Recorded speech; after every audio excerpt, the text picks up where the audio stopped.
It was a rainy Saturday night when I decided to order an Uber to get home.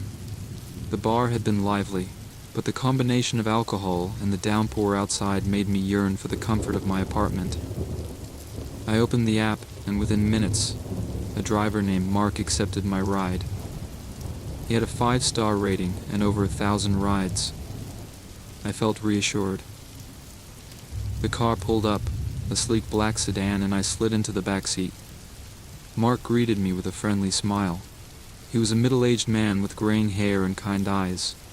We made small talk about the weather and how late-night rides were his specialty. The rain pounded on the roof as we drove through the dark, slick streets. The first half of the journey was uneventful, just the typical hum of the engine and the swish of windshield wipers. But then, we hit a detour. The main road was closed for construction, forcing us onto a narrow, winding road through a wooded area. I didn't think much of it until I noticed the change in Mark's demeanor. He grew quieter, his previously cheerful demeanor replaced by a tense silence. I tried to break the ice, but he only offered curt responses. The woods seemed to close in around us, the headlights barely penetrating the thick darkness. I felt a growing unease, but told myself I was being paranoid. We drove deeper into the woods, and the road became increasingly rough. I checked my phone, hoping to track our progress, but there was no signal. Just as I was about to ask Mark how much longer the detour would take, he pulled over to the side of the road and turned off the engine. "We need to wait here for a bit," he said, avoiding my gaze. "Why?" I asked, trying to keep the tremor out of my voice. "The road's too rough ahead," he replied. "We should let the rain lighten up." I nodded, not knowing what else to do. Minutes passed, feeling like hours. The rain showed no signs of stopping, and the silence in the car was oppressive. I glanced out the window, but there was nothing to see except the impenetrable darkness of the forest. Suddenly, Mark reached into the glove compartment and pulled out a flashlight. He turned to me, his expression unreadable. "I need to check something outside," he said. "Should I come with you?" I asked, not wanting to be left alone. "No, stay here." "Lock the doors." I did as he said, watching him step out into the rain. The flashlight beam bobbed through the trees before disappearing altogether. I waited, my anxiety mounting with each passing second. 10 minutes went by, then 15. I tried calling out to him, but there was no response. I debated getting out to look for him, but the thought of wandering into the dark, unfamiliar woods terrified me. Instead, I stayed put, clutching my phone and praying for a signal. Suddenly, I heard a noise footsteps approaching the car. Relief washed over me as I saw the flashlight beam nearing. Mark's silhouette emerged from the darkness, and he opened the driver's door, soaking wet but otherwise fine. He didn't say anything, just started the engine and continued driving. I wanted to ask what had happened, but something in his expression stopped me. The rest of the ride was a blur, my mind racing with fear and confusion. Finally, we reached the outskirts of the city, and I let out a sigh of relief. As we pulled up to my apartment building, Mark spoke for the first time since getting back in the car. "Sorry about that. Hope you have a good night." I thanked him and hurried out of the car, eager to put the whole experience behind me. But as I walked to my door, I realized I had left my jacket in the back seat. I turned around to see the car still idling at the curb. I waved to get Mark's attention, but he didn't respond. I approached the car, tapping on the window. Mark rolled it down, his face expressionless. "Forgot my jacket," I said, trying to sound casual. He handed it to me without a word. As I took it, I noticed something strange in the back seat, a muddy boot print. My heart skipped a beat. Had someone else been in the car? I glanced at Mark, but his expression gave nothing away. "Thanks," I mumbled, stepping back. He nodded and drove off, the taillights disappearing into the night. I stood there for a moment, shivering in the rain, before finally heading inside. That night I couldn't sleep. My mind kept replaying the events of the ride, trying to make sense of what had happened. Who had left that boot print? Why had Mark been so secretive? I had no answers, only a lingering sense of dread. Days turned into weeks, and the memory of that night began to fade. But then, one evening, I received a notification from the Uber app. It was a message from Mark, asking if I needed a ride. Panic surged through me, and I deleted the app, vowing never to use it again.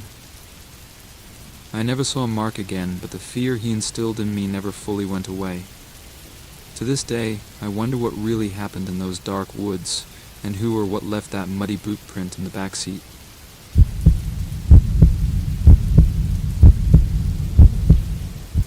It was a typical Friday night when I decided to earn some extra cash driving for Uber. The night started off smoothly, ferrying drunk party-goers and late-night workers. Around midnight, I received a request from a secluded part of town. The pin was dropped on a narrow, poorly lit street lined with old, decrepit houses. I pulled up to the location, my headlights casting eerie shadows on the crumbling facades. A figure emerged from the darkness, moving towards my car with an unsteady gait. I couldn't make out much about him, just that he was tall and wore a long coat and a hat pulled low over his face. He slid into the back seat, the smell of damp earth and something metallic filling the car. "Good evening," I said, trying to sound cheerful. "Where to?" The man handed me a piece of paper with an address scribbled on it. His hands were pale and trembling slightly. I entered the address into the GPS, noting that it was on the other side of town.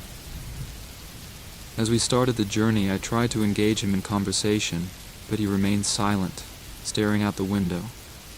The atmosphere in the car grew increasingly tense. I adjusted the rearview mirror to glance at him, but his face was obscured by the shadows. We drove in silence, the only sound the hum of the engine and the occasional crackle of the radio. The route took us through deserted streets and unfamiliar neighborhoods. The farther we went, the more uneasy I felt. After what felt like an eternity, the GPS indicated a turn onto a narrow dirt road. Trees lined both sides, their branches forming a dark tunnel. I hesitated, but the man in the back seat murmured, "Keep going." I complied, my heart pounding. The dirt road was rough and bumpy, and I struggled to keep the car steady. The trees seemed to close in around us, blocking out the moonlight. Just as I was about to suggest turning back, the man spoke. "Stop here." "Ooh." I brought the car to a halt, peering into the darkness. There was nothing but trees and shadows. "Are you sure this is the right place?" I asked, my voice shaky. "Yes," he replied, his voice barely above a whisper. He reached for the door handle, and as he did, I noticed something glinting in his coat pocket. Panic surged through me, and I blurted out, "Do you need any help?" He paused, his hand on the door. For a moment I thought he would answer, but then he simply stepped out into the darkness. I watched as he disappeared into the woods, the sound of his footsteps fading away. I sat there paralyzed with fear, wondering if I should follow him or drive away. Just as I decided to leave, I heard a blood-curdling scream echo through the trees. My blood ran cold. I looked around, but there was no sign of the man or anyone else. I fumbled for my phone, dialing 911 with shaking hands. I reported the incident, giving them my location and the description of the man. The dispatcher assured me that help was on the way, but I couldn't shake the feeling that I was being watched. Minutes later, red and blue lights pierced the darkness, and a police car pulled up behind me. 2 officers approached, and I explained what had happened. They searched the area but found no trace of the man. The only evidence was the muddy footprints leading into the woods and a faint metallic smell lingering in the air. The police took my statement and advised me to head home. I was more than happy to oblige, eager to put as much distance between myself and that place as possible. As I drove away, I couldn't shake the image of the man in the back seat, his pale hands and the glint of metal in his pocket. I never found out who he was or what had happened in those woods. The police followed up with me a few days later, but there were no leads, no missing persons matching his description. It was as if he had vanished into thin air. The experience left me rattled, and I stopped driving for Uber soon after. Every time I think about that night, I wonder what would have happened if I had stayed longer or followed him into the woods. The not knowing is the worst part, a lingering dread that haunts me to this day.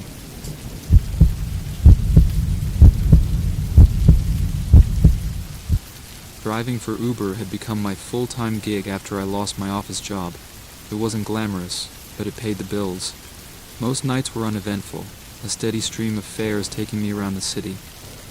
But one night I picked up a passenger who would change everything. It was just past midnight, and I was cruising through a quiet part of town when the request came in. The pickup location was an old cemetery on the outskirts of the city. I hesitated but accepted the ride. Curiosity got the better of me. I pulled up to the cemetery gates, my headlights illuminating the iron bars and the ancient tombstones beyond.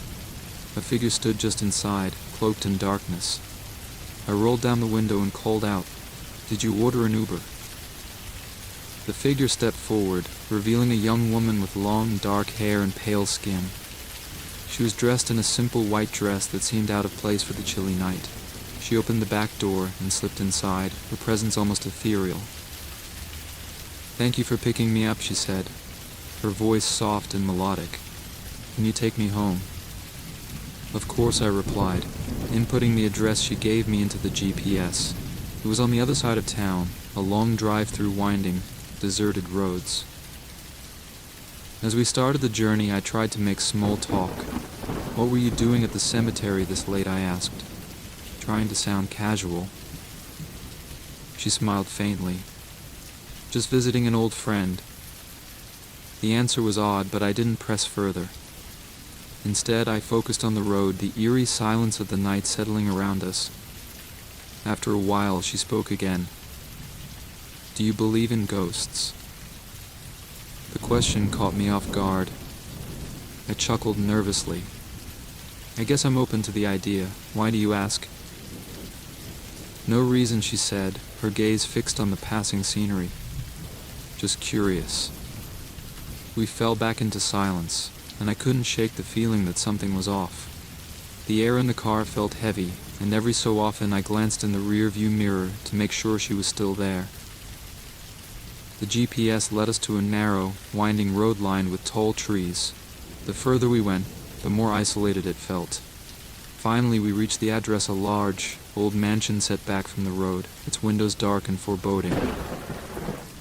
"This is it," she said, her voice barely above a whisper. I stopped the car, and she thanked me before stepping out.